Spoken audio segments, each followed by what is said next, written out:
Hello everyone. I'm grateful to present my paper here at the 32nd Research Association for Interdisciplinary Studies Conference 2023 on Social Science and Humanities at Princeton University, New Jersey, USA. The title of my paper is Pop Culture versus Visual Art, Redefined from the Lens of Censorship in Bangladesh. Let me guide you through the background of this research. Rigid legal restrictions have made it more difficult to exercise the right to express dissent through the arts, particularly since the Bangladeshi government passed the Digital Security Act 2018, also known as the DSA. The current study uses both qualitative and quantitative approaches to investigate existing theories and definitions of pop culture, as well as trends in censorship, incarceration, and custodial torture of artists, as well as the government's prohibition efforts since 2018 in Bangladesh.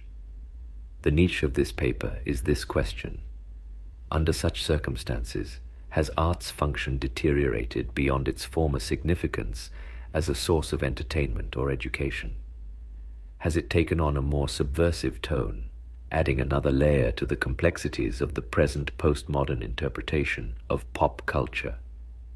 Because of the history of Bangladesh's bloodbath, the influence of revolts in 1947, 1952, and 1971, the Nakshal activism in West Bengal, and rebellious spirit along with political consciousness are perceived in the distinguishing qualities of art, culture, festivals, and events in Bangladesh. However, over the previous 5 years, the seemingly contradictory policy of limiting freedom of speech has resulted in a number of examples of extra-legal arrests, jail time, and even the banishment or death of young creatives, authors, online content makers, and academic demonstrators. Therefore, a significant change in the trend compared to the Western world, is seen in the definition of popular culture in Bangladesh. Here, the concept of aesthetics has taken a significantly different route over time, from more socially conscious and justice-oriented content to plain enjoyment devoid of socio-political criticism. So, the influence of state restrictions on freedom of speech in the visual arts on Bangladesh's cultural environment and broader society is worth investigating. The goal of this investigation is to assess the broader effects of government policies on the cultural environment and the public. This paper aims to comprehend the inhibitory impact on artistic ingenuity, the gradual erosion of democratic principles, and the plausible long-term implications for cultural diversity and freedom of speech through the examination of case studies, interviews, and analysis of the repercussions of censorship, detentions, and bans. Rather than the phrase art and culture, do we see a pattern of art versus culture? The conflict between such artistic characteristics and traditional ideologies that seek to limit free expression, such as religious, cultural, and fascist ideas, is the central concern of this paper. Bangladesh experienced a significant increase in state interference and regulation of the press and developing media platforms between 2016 and 2023. The government enacted a series of measures that included restricting access to online platforms such as YouTube and Facebook, shutting down websites, and detaining people who had posted content on social media. The aforementioned actions demonstrate how ideologies can be exploited to limit freedom of expression, thereby limiting the diversity of voices present in the public realm. One of the biggest recent examples is the 2018 road safety movement, when students demanded that the government take road safety seriously. This began as a peaceful demonstration for something basic to any nation and has now devolved into carnage.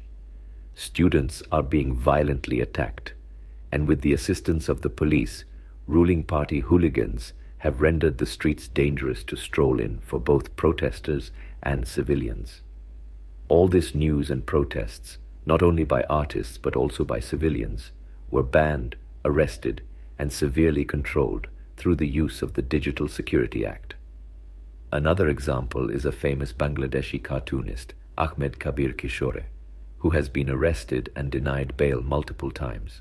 In May 2020, cartoonist Ahmed Kabir Kishore and writer Mushtaq Ahmed were arrested for publishing satirical cartoons and remarks on Facebook critical of the Bangladeshi government's response to the COVID-19 outbreak. Mushtaq Ahmed died in prison on February 25, 2021, after being denied bail 6 times. Ahmed Kabir Kishore, who was released on bail a week after Mushtaq's death, claims to have suffered injuries as a result of abuse while in detention. Ahmed Kabir Kishore and 9 others in the same case face up to 10 years in prison if convicted under Bangladesh's draconian Digital Security Act for peacefully exercising their right to free expression. Another case study reference is that of internationally renowned photographer Shahidul Alam, who was detained in August 2018, only hours after speaking with Al Jazeera about his experiences documenting continuing student protests in Bangladesh's capital. He was accused under Section 57 of the Information and Communication Technology Act, a stringent regulation that governs internet expression, of giving false information to the media. The purpose of this paper is to explore the impact of the Digital Security Act and other legal concerns on the freedom of expression of artists when publishing their artwork on various mass media platforms. The survey questionnaire used in this study aims to evaluate the extent to which the Digital Security Act influences artists' freedom of expression, both before and after its implementation in 2018.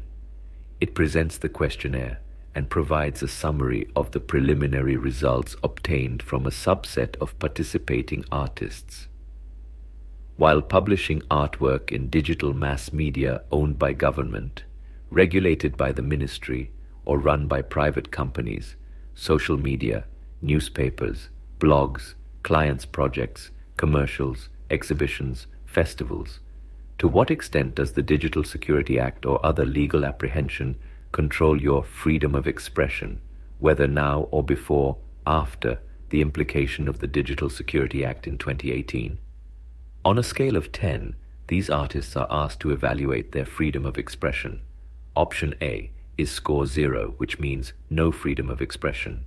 Option B is score 1 to 4, which means very low freedom of expression, depending on the content, particularly if it addresses socio-political or religious criticism. Option C is score 5, 7 meaning balanced freedom of expression, primarily coded in metaphors or symbolic visuals, but surely no direct reference to socio-political criticism/ruling party in the government. And option D is score 8, 10, which means satisfied with the freedom of expression law in artwork in Bangladesh, as the government/policymakers/societal establishments are highly liberal and constructive to embrace criticism for growth. As of June 7th, 2023, a total of 20 out of 100 artists had participated in the survey. All of the participating artists chose option B, which corresponds to scores ranging from 1 to 4, indicating very low freedom of expression. These scores reflect the artist's perception of their limited ability to express socio-political or religious criticism through their artwork. It is worth noting that the remaining 80 artists have declined to participate in the survey so far, stating that they do not wish to comment on the matter. While this non-participation limits the comprehensive understanding of the overall artist community's perspective, the unanimous response from the participating artists suggests a prevalent concern regarding the impact of the Digital Security Act on artistic freedom of expression in Bangladesh.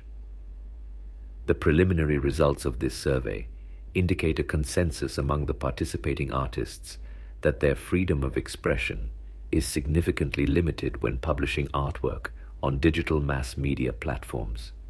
The very low freedom of expression scores highlight the artists' reservations about addressing socio-political or religious criticism in their work. It is crucial to consider these findings when discussing the role of the Digital Security Act and other legal frameworks in shaping artistic expression in Bangladesh's digital media landscape. Further research and a larger sample size are necessary to gain a more comprehensive understanding of artists' experiences and perspectives on this issue.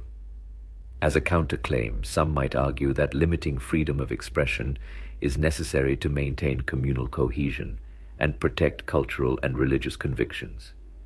Nonetheless, this point of view overlooks popular culture's immense potential for transformation, as well as its ability to foster critical thinking, encourage conversation, and advance comprehension across diverse populations. Ideological constraints can function as a barrier to growth and hamper the exploration of diverse identities, limiting the potential societal benefits that can be garnered from popular culture. Nevertheless, as a rebuttal, I would say that recognizing popular culture as a continually evolving and vast area enables us to use its power to combat oppressive narratives while respecting cultural and religious beliefs. Facilitating discourse and comprehension via the lens of popular culture allows for a well-rounded methodology that values artistic individuality, societal reform, and the exploration of diverse identities. Does popular culture connote mass culture, the culture of the populace, or folk culture? Literally, it was supposed to do so. However, the impact of societal superstructures and fascist political intellectuals, whether organic or traditional, changed this definition long ago. Whether we delve deeper into Marxist, Gramscian, Althusserian, or Stuart Hall's approaches to the definition or redefinition of popular culture, from the categorization of high and low culture, or elite, or bourgeoisie and proletariat culture. Who has the authority to define popular culture? Is popular culture unofficial? In the essay The End of Mass Culture, Michael Denning mentions Frederick Jameson and Stuart Hall claimed that culture is politically central, and that popular culture is not just amusement, but a location of the struggle for and against a dominant culture, a constant battlefield, and there is no once-for-all victory, as Stuart Hall asserts in Notes on Deconstructing the Popular. Nevertheless, these claims no more suits the post-2018 Digital Security Act phase in Bangladesh, as this battlefield is neutralized, and there is no visible hostility under fascism. Holt Parker, in the article Toward a Definition of Popular Culture, critically rejects the existing definitions and attempts to define it as unauthorized culture, consisting of the paintings, poems, medicine, religion, and scholarship of those not recognized by the proper institutions. Again, the word proper has its own complexities, and if it is unauthorized, perhaps it requires a new name, as it might not fit into the label of popular. John Street mentions in the book From Entertainment to Citizenship, Politics and Popular Culture, that popular culture can promote political engagement and citizenship. Popular culture represents reality and informs audiences. This is what a fascist ruler might apprehend. Therefore, the fear of such political engagement among citizens has been seen to terrify the government, as it gives birth to laws like the Digital Security Act to restrict freedom of expression. Philip Goff's argument in the article Religion and Popular Culture says we can comprehend popular culture better if we analyze text, audience, and production. This framework is profit-driven capitalistic culture. Theodor Adorno mentions in the article Culture Industry Reconsidered that the culture industry encourages conformity by spreading presupposed standards and order, even if they no longer apply to people who embrace them. The culture business demands that individuals adhere to what already exists as a reflection of its power and omnipresence. The industry's philosophy has replaced consensus with conformity, and its order is never tested against human interests. The culture industry turns enlightenment into widespread falsehood and a tool for human enslavement. The culture industry's deception robs people of happiness and anti-enlightenment. My study, while seeking a definition fit for the context of Bangladesh, to some extent follows Bourdieu's claims that field structures and struggles mediate the relationship between supply and demand, cultural producers and their audiences, and cultural production and social classes, as written in the article, Bridging the Study of Culture and Religion, Pierre Bourdieu's Political Economy of Symbolic Power, by David Swartz. Originally and ideologically, Gabriel Barheim writes in his theory, Popular Culture and Ideological Discontents, that popular culture rejects and escapes ideologies. Ideology produces meanings, actions, and effects. Popular culture may subvert or integrate a social order, but ideology always imposes demands, requires commitments, draws boundaries, and mobilizes social action, creating tension and psychosocial concerns that people must cope with. Popular culture critiques ideology's impact on society. Now, what if a dominant ruling fascist ideology becomes popular culture with full control over all superstructures? Gabriel adds that ideology always imposes demands, requires commitments, draws boundaries, and mobilizes social action, creating tension and psychosocial concerns that people must cope with. Perhaps Ray Brown's response could answer this challenging situation. In the article Popular Culture, Notes Toward a Definition, he discusses how ancient religions and religious organizations interacted with popular culture, exploring whether popular culture serves religious purposes in society, devising a missiological response, or understanding it as a medium for theological reflection. In conclusion, from the circumstances and evidence perceived in the context of Bangladesh, popular culture is religious, or the government culture, as it has an 89.1% Muslim population, where conformity is celebrated, criticism is restricted, entertainment without enlightenment is appreciated, and the opium for the mass theory to take away the ability to think is implicated.